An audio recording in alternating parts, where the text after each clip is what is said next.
Hi, this is Dr. Constance Sharp, and I am coming to you from London, England.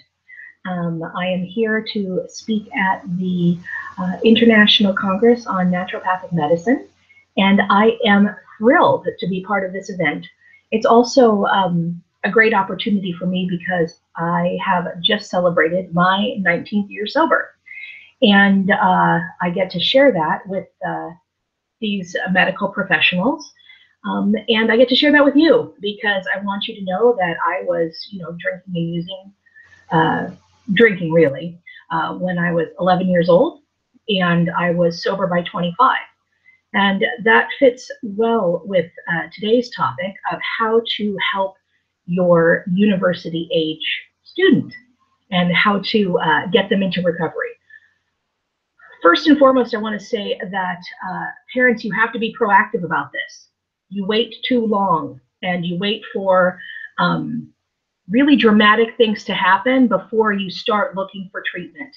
And so I want you to start looking now. Your university student might be home for the summer, they might be at an internship, um, but you really should be looking at opportunities to get them help if you know that they have started abusing substances. So what are people likely abusing? Well, first of all, alcohol is still the #1 most abused substance on campuses, most campuses in the United States. And you have a lot of binge drinking. Now, a lot of parents will say it's okay, binge drinking is fine.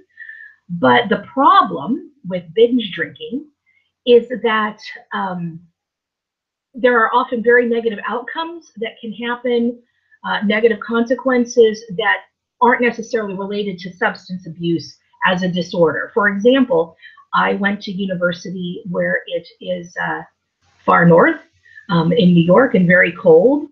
And every few years at my university or one of the surrounding colleges, someone gets drunk in town and doesn't make it home and freezes to death. Students get into cars that they shouldn't get into.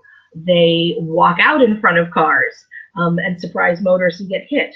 They can end up in dangerous sexual situations, not only rape and assault, but also not using appropriate protection.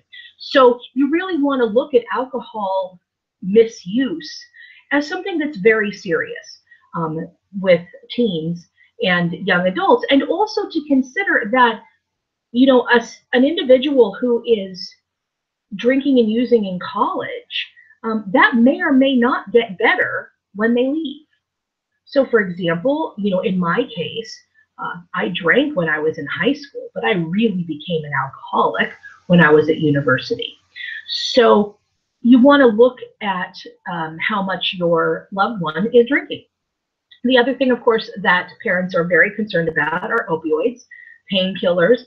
Actually, you should be concerned across the board about a number of prescription medications, including painkillers, benzodiazepines, and drugs like Ritalin and Adderall that are used and abused as study aids. So what is it that you should do as a parent or a loved one of someone who may be abusing substances? I think the first thing that we need to remember is look on social media, because young adults do not edit themselves on social media the same way that middle-aged or older Americans do.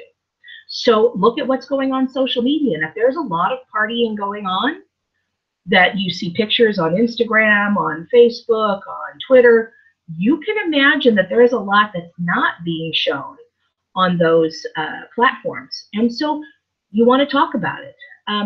The other thing that you need to really think about is your young person on insurance?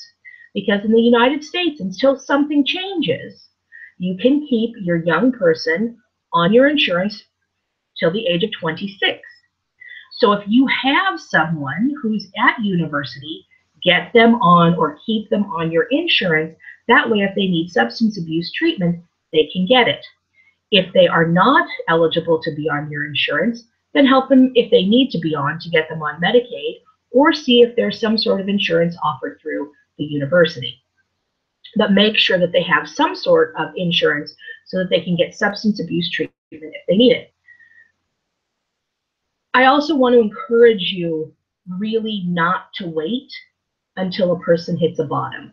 That is an absolute misnomer.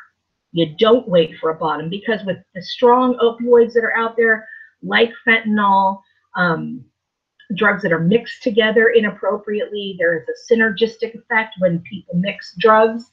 Bottom is often death. So you don't have to wait for willingness. You just have to see an opportunity where the person is willing to go to a high quality treatment center, and the treatment center will help you work on the willingness. But don't wait until the car is crashed and the lives are lost and there are medical or legal ramifications. That's waiting too long.